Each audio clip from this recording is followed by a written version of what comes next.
송나라 때 실존했던 한 스님의 기록이 실린 고서. 거기에는 여러 예언이 적혀 있는데 그중 옆나라 한국에 관한 예언도 있다. 지공. 역사에서 그는 실존 인물이었다. 송나라 때의 선승으로 도제라는 법호를 지닌 이승은 술과 고기를 거리낌 없이 즐기면서도 기이하게도 민중에게는 존경을 받았다. 행색은 초라했지만 입에서 나오는 말은 누구보다 뚜렷했고 행동은 거칠었지만 행보는 늘 민심의 곁에 있었다. 사람들은 그를 지공활불, 살아있는 부처라 불렀고 그의 주변에서는 이상하게도 크고 작은 기적들이 이어졌다. 기록에 따르면 그는 홀로 사라졌다가 며칠 만에 다른 도시에 나타나곤 했고 마른 나무를 휘어 물고기를 불러냈다는 전설도 전해진다. 그러나 그 모든 전설보다 오늘 우리가 주목해야 할 부분은 따로 있다. 바로 그가 생전에 남긴 말들 중 일부가 훗날 예언서의 형식으로 기록되었다는 점이다. 그리고 그 예언의 일부는 지금 우리가 사는 이 한 해, 바로 2025년을 지목하고 있는 듯하다. 그 예언이 담긴 문서가 바로 천운전이다.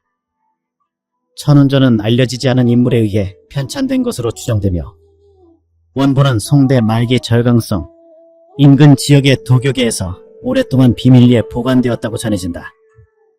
이후 여러 번 필사되며 부분적으로 변형되었고 일부는 구전 형식으로 퍼져나가 도사들이 간직한 천문서라는 별칭으로 불리기도 했다. 이 책의 존재가 처음 공식적으로 언급된 것은 청대 후기 북방의 한 학자가 남긴 잡록이었다. 그는 어느 한 구절을 이렇게 인용하고 있다. 지금으로부터 800년이 지나고 얼음의 축제가 열릴 때 사방의 말이 잠들고 하늘이 새 인물을 내리라.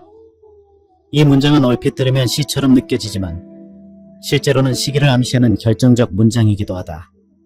얼음의 축제라는 말은 분명한 시대적 단서다. 지공은 중국 남송시대의 인물로서 그가 살았던 시기와 현재 시점은 정확히 800년 정도 차이가 난다. 그리고 그 단서는 2025년에 열린 한 축제와 겹쳐진다. 2025년 2월 중국 하얼빈에서는 아시아 동계 스포츠 축제가 열렸다. 천운전이 말하는 800년 후의 얼음의 축제라는 표현은 너무도 직접적으로 이 사건을 연상케 한다. 우연일까? 아니면 오래전부터 이어져온 흐름의 한 자락이 드러난 것일까? 그 문장은 거기서 끝나지 않는다. 같은 장에는 이렇게 이어진다. 서쪽을 등지고 동쪽을 바라보며 하늘은 긴 숨을 고른다. 그해 겨울 옆나라 좁은 땅에서 소리 없는 자가 나타나리니 그는 먼저 들리지 않고 먼저 보이지 않으며 그 뒤에 일어난 일들이 사람들의 입을 멈추게 하리라. 그 자가 지나간 뒤 지도는 다시 그려지고 사람들은 익숙한 이름들을 더 이상 부르지 않게 되리라. 바로 이 대목에서 우리는 다시 한번 집중하지 않을 수 없다. 옆나라, 작은 반도. 지금의 한국을 연상케 하는 이 표현은 예언서의 다음 장으로 이어지며 더욱 구체적인 흐름을 예고하고 있다. 천운전은 총 12장으로 구성되어 있으며 각 장마다 시기와 장소를 상징하는 문장이 반복된다. 그중 가장 기이한 구절이 실린 곳은 5번째 장이다. 그 장에는 활불의 언어라는 부제가 붙어있다. 학자들은 이를 지공이 남긴 예언문으로 해석했다. 문장의 어투가 그가 즐겨 사용하던 방식과 유사하고 당대 도사들이 그의 말을 정리하여 남겼다는 전승도 있기 때문이다. 이제부터 전해드릴 내용은 바로 그 활불의 언어다. 이는 많은 부분이 은유로 구성되어 있지만 특정 시기와 장소를 암시하는 표현들이 곳곳에 등장하며 그중 일부는 현재 국제 정세와도 놀라울 만큼 맞물린다. 우선 그가 이와 같은 예언을 남긴 이유를 알려면 그의 인생에 대한 이해가 필요하다. 지공이라는 인물은 당대 사람들에게는 도무지 이해할 수 없는 존재였다. 그는 송나라의 항저우에서 출가했으나 전통적인 수행자의 길을 고집하지 않았다. 술을 마셨고 고기를 먹었으며 걸치고 다니는 옷은 해진 천조각을 꿰맨 것이 전부였다. 사람들은 그를 미친 스님이라 부르기도 했고 어떤 이들은 그를 피해 다니기도 했다. 하지만 아이러니하게도 그가 지나간 마을에는 늘 이상한 일이 뒤따랐다. 아팠던 이가 낫고 분쟁이 풀리며 오래 묶였던 일이 해결되곤 했다. 그리고 가장 기이한 점은 그가 말을 할 때마다 그것이 시간이 지나면 맞아떨어졌다는 것이다. 지공은 미래를 본다는 말은 하지 않았다. 다만 어떤 날은 누군가에게 갑자기 올여름이 가기 전 네 집 울타리를 버려라고 했고 몇 달 후 큰 비로 인해 그 울타리가 무너져 이웃을 덮칠 뻔한 일이 있었다. 또 어떤 날은 젊은 병사에게 오른발에 군화를 갈아 신지 말라고 했는데 훗날 그는 전장에서 적의 덫을 오른발로 밟을 뻔했다가 왼발로 움직여 살아났다. 이러한 일이 수차례 이어지자 사람들은 조용히 그를 따르기 시작했다. 말은 괴상했지만 그 안에는 뭔가 이상한 이치가 들어있었고 어쩌면 하늘에서 내려온 무언가를 알고 있는 듯했다. 그가 남긴 말들은 대부분 흩어졌지만 일부는 당대의 도사들과 제자들이 필사하여 기록으로 남겼다. 그중 일부는 수십 년, 수백 년 뒤 천운전이라는 문서 속에 묶여 전해졌고 현재까지도 일부 도가 문파에서는 이를 내부 경전처럼 다룬다고 알려져 있다. 그리고 오늘 우리가 다루려는 예언 역시 그 안에 기록되어 있다. 바로 천운전 제5장 활불의 언어라는 부제하에 등장하는 장문이다. 이 문장은 누가 필사했는지 정확히 알 수 없지만 지공 특유의 비유와 표현 방식 그리고 중간에 등장하는 고유 언어들이 그의 것으로 추정된다. 이제부터 전해드릴 내용은 천운전 속 지공이 남긴 예언의 전체 구절이다. 오랜 세월 전해진 이 말은 오로지 그 목소리를 상상하며 읽히기를 기다려왔다. 지금부터 들으실 이 말은 지금 우리가 사는 이 시대 그리고 이 해 2025년을 향하고 있다. 천운전 제5장 활불의 언어. 하늘은 3번 숨을 죽이고 바다는 2번 등을 돌리고 사람들은 10번 눈을 감는다. 그 모든 침묵이 끝나는 날 북쪽의 땅에서 차가운 빛이 도시 위에 내려앉고 사람들이 무심코 걸어가는 사이 손에 쥔 것들이 흔들리고 무너지고 갈라지리라. 그날은 800년이 지나 얼음이 깔린 축제의 날이요 눈을 모은 자들이 웃는 날이 돼 그 웃음 뒤편에 있는 문이 열리는 것을 본 자는 아무도 없으리라. 열린 문 너머 옆 나라의 그림자 하나가 조용히 일어나리니 그 그림자는 목소리를 높이지 않고 깃발을 들지 않으며 높은 자리에 서지도 않지만 그가 머문 자리는 다 비워지고 그가 지나간 곳은 모두 뒤바뀌게 되리라. 사람들은 그를 찾지 않지만 그 자리에 있던 자들은 하나둘 물러서고 아무도 이유를 말하지 않으며 그저 그 인물의 등장 이후 모든 것이 다르게 흘러간다 말할 뿐이리라. 그는 어릴 적 한 차례 빛에 쌓였고 17회를 넘기기 전 사람의 마음을 꿰뚫는 눈을 가졌으며 20회를 넘기기 전 누구도 답하지 못한 물음에 침묵으로 답했으며 25회를 넘긴 날 검은 문턱 앞에 섰으나 한 걸음도 물러서지 않았다. 그는 낮을 피해 밤을 걸었고 말을 아끼며 손을 내밀었고 얼굴이 알려지기 전 마음이 먼저 알려졌으니 이 땅의 자들은 처음엔 그를 의심하나 끝내 그를 중심에 세우게 되리라.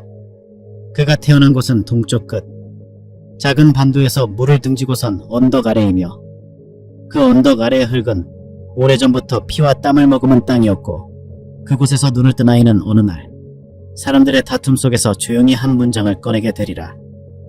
그 문장은 전쟁보다 무섭고 칼보다 날카로우며 종이보다 오래 남아 사람들의 생각을 바꾸고 세상의 결을 뒤흔들게 되리니 듣지 않으려 해도 들리게 되고 보지 않으려 해도 보이게 되는 말이 될 것이다.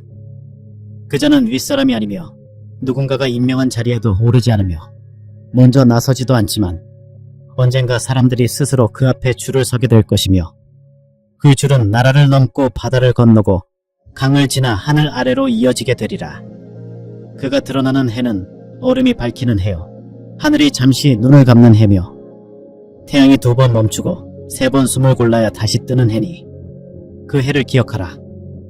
말이 많던 세계가 조용해지는 해 세상이 고요 속에 흔들리는 그 해 작은 반도에서 이름 없는 자가 세상으로 나오리라. 이상은 지공이 남긴 예언의 전체 기록 중 오늘날 한국과 관련된 부분만을 발췌한 것이다. 문장이 묘하게 상징적이고 비유가 강해 한 번의 의미를 파악하기는 어렵지만 그 속에는 분명한 사건과 장소, 시기가 암시되어 있다. 얼음이 깔린 축제의 해, 고요한 변화, 작은 반도에서 이름 없는 자의 등장, 그리고 사람들의 자발적인 반응. 이 모든 것들이 흘러가는 방식은 지금 이 시대의 흐름과 놀랍게 맞닿아 있다. 지공은 자신의 예언이 대중에게 바로 이해되지 않으리라는 걸 알고 있었는지도 모른다. 그래서 직접적인 이름은 쓰지 않았고 특정 사건을 숫자로 남기지도 않았다. 대신 시대를 말해주는 상징과 이미지, 그리고 흐름을 기록으로 남겼다. 지금 우리가 그것을 꺼내 해석하는 이유는 단 하나다. 그가 남긴 그 문장들이 지금의 세계를 설명해주는 유일한 힌트처럼 느껴지기 때문이다. 지공이 남긴 이 긴 예언 속에서 가장 눈에 띄는 부분은 특정 국가 이름을 명확히 언급하지 않았다는 점이다. 하지만 옆나라 좁은 땅, 동쪽 끝의 작은 반도, 물을 등지고선 언덕 아래라는 표현은 지리적 맥락에서 하나의 지역만을 떠올리게 만든다. 바로 오늘날의 한반도, 대한민국이다. 특히 바다를 등지고선 언덕 아래라는 문장은 한반도의 지형적 구조를 상징적으로 보여주는 표현이다. 이 같은 묘사는 당시의 중국 중심 도사들이 바라보는 관점에서 충분히 나올 수 있는 방식이다. 예언이 말하는 시점은 더 분명하다. 얼음이 깔린 축제, 도시 위에 내린 차가운 빛, 그리고 사람들이 무심코 걷는 사이 흔들리는 구조물. 이 문장들은 2025년 초에 열린 국제적인 겨울 스포츠 대회를 직접적으로 연상시킨다. 중국 하얼빈에서 열린 이 대회는 단순한 행사가 아니었다. 그곳에는 수많은 국제관계와 새로운 흐름이 겹쳐 있었고 동북아시아라는 지역이 다시 한번 세계의 주목을 받는 계기가 되었다. 그리고 지공은 바로 그 해를 예언의 기준점으로 삼았다. 문장의 흐름은 곧 한반도로 향한다. 소리 없는 자, 먼저 보이지 않고 먼저 들리지 않으며 지나간 뒤에 일어난 일로 인해 입을 닫게 만든다는 구절은 특정한 인물이 등장하지만 그 인물은 대중적인 방식으로 부각되지 않는다는 것을 암시한다. 이 말은 정치적 지도자나 권력의 정점에 있는 인물을 말하는 것이 아니다. 오히려 조용히 등장하여 변화의 단서를 만들어내는 존재, 제도나 체계를 넘어서 민심과 흐름을 바꾸는 인물일 가능성이 높다. 예언은 그 인물을 먼저 알려진 얼굴이 아니라 먼저 알려진 말도 아닌 그가 스쳐간 자리에 남겨진 흔적으로 인해 중심에 서게 된다고 표현한다. 이는 이름이 유명해지는 방식이 아니라 사건이 일어난 뒤에 거꾸로 주목받게 되는 흐름을 말한다. 사람들은 그를 찾아서 따라가는 것이 아니라 어느 순간 그 사람이 지나간 자리에 의미가 생기고 시간이 흐르며 비로소 뒤늦게 그 인물을 중심에 두게 된다는 것이다. 바로 이런 방식이 과거 수많은 민중, 지도자나 영적 지도자들의 등장 방식과 유사하다는 점에서 흥미롭다. 예언 속에서는 그 인물이 보여주는 행보에 대해서도 언급된다. 말을 아끼며 손을 내민 자, 검은 문턱 앞에서 한 걸음도 물러서지 않은 자, 스스로 높아지지 않고 다른 이가 그를 세우게 된다. 이 세 표현은 외형적인 행동이 아닌 내면의 결단, 그리고 결과적으로 나타나는 영향력에 대한 묘사다. 어떤 위험한 상황에서도 물러서지 않고 침묵을 통해 중심을 만들어내는 사람. 그가 말하지 않아도 세상은 그 인물의 등장 이후 새로운 지도를 그리게 된다. 이 예언의 구절은 단지 인물에 대한 묘사에 그치지 않고 이후 벌어질 변화까지 예고한다. 그 이후 지도가 다시 그려진다. 이 문장은 2025년을 기점으로 지금 우리가 익숙하게 알고 있는 체계가 서서히 재편되며 새로운 가치 기준과 리더십 구조가 떠오를 가능성을 말하는 것이다. 그리고 그 변화의 중심에는 바로 한반도에서 등장한 이름 없는 자가 있을 것이라는 암시다. 특히 주목할 만한 표현은 줄은 나라를 넘고 바다를 건너고 강을 지나 하늘 아래로 이어진다는 대목이다. 이는 단순한 국내적 영향력을 넘어서 국제적 파급력을 말하는 것이다. 누군가의 영향이 그렇게 멀리까지 이어진다는 것은 그가 단지 한 국가의 지도자나 사상가에 그치지 않는다는 뜻이다. 이것은 누군가의 사상이거나 그가 만든 새로운 흐름일 수도 있다. 그리고 그 시작이 한국이라는 작은 반도에서 비롯된다는 점은 지공이 남긴 이 예언의 핵심이기도 하다. 또 하나 눈여겨봐야 할 표현이 있다. 태양이 2번 멈추고 3번 숨을 골라야 다시 뜬다. 이는 고통과 혼란의 시기를 상징한다. 우리가 잘 아는 현실 속 위기들, 세계 각지에서 일어나는 극단적인 갈등과 경제 혼란, 갑작스러운 이상 기후 등은 모두 이런 징조와 연결된다. 해가 멈추고 숨을 고른다는 것은 이전의 리듬이 깨지고 예측 불가능한 흐름이 등장한다는 의미다. 이러한 시기에 말하지 않는 자가 나타나고 변화는 조용히 시작된다는 것이다. 그렇다면 지공은 왜 이 예언 속에서 그 인물의 이름이나 직책, 활동을 명확하게 밝히지 않았을까? 그것은 아마도 그 인물이 특정한 권위나 제도를 통해 알려지기보다는 그 시대가 만들어낸 흐름 속에서 자연스럽게 드러나는 인물이기 때문일 것이다. 따라서 이 예언은 단순한 인물 출현에 대한 묘사가 아니라 시대의 방향성과 그 안에 등장할 상징적 인물에 대한 예고로 읽혀야 한다. 그리고 우리가 주목해야 할 지점은 그 모든 예언이 2025년이라는 시점을 기점으로 한다는 점이다.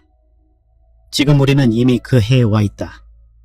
하얼빈의 얼음 축제는 끝났고 세계는 여전히 방향을 찾지 못한 채 혼란 속을 걷고 있다. 한반도에는 여전히 갈등이 존재하지만 동시에 이전에는 없던 새로운 흐름이 느껴지기도 한다. 지공의 예언 속 표현대로라면 지금이 바로 지도에 금이 가기 시작한 시기일 수 있다. 익숙한 이름들이 사라지고 새로운 의미가 만들어지기 전 우리는 그 조용한 징조들을 보고 있는지도 모른다. 천운자는 마지막 장에서 이렇게 쓰고 있다. 하늘은 말을 다하지 않았고 사람은 눈을 다 뜨지 않았다. 모든 변화는 이미 시작되었지만 누구도 그것이 변화임을 알지 못한다. 다만 뒤를 돌아보는 자들만이 그때가 시작이었노라 말하게 되리라. 이 마지막 구절은 어쩌면 지금 이 영상을 보고 있는 이 순간을 말하고 있을지도 모른다. 변화는 언제나 조용히 시작된다. 그리고 오래된 예언은 그것을 미리 읽은 자만이 알아볼 수 있도록 설계되어 있다. 2025년, 지금 이 시기를 우리는 어떻게 기억하게 될까? 그리고 한반도에서 나타난 이름 없는 자는 정말 그가 예언한 인물일까? 아직은 아무도 모른다. 그러나 분명한 것은 오래전 남겨진 말이 지금 우리의 시간을 조용히 꿰뚫고 있다는 점이다. 어쩌면 이것이 바로 지공이 바랐던 예언의 방식일지도 모른다. 강요하지 않고 다만 꺼내어 보여주는 것. 선택은 듣는 이의 몫이라는 듯이. 이상으로 중국 예언서에 담긴 2025년 한국의 미래 예언을 알아보았습니다. 여러분의 의견도 댓글로 남겨주시면 참고하도록 하겠습니다. 지금까지 미스터리 코리아였습니다.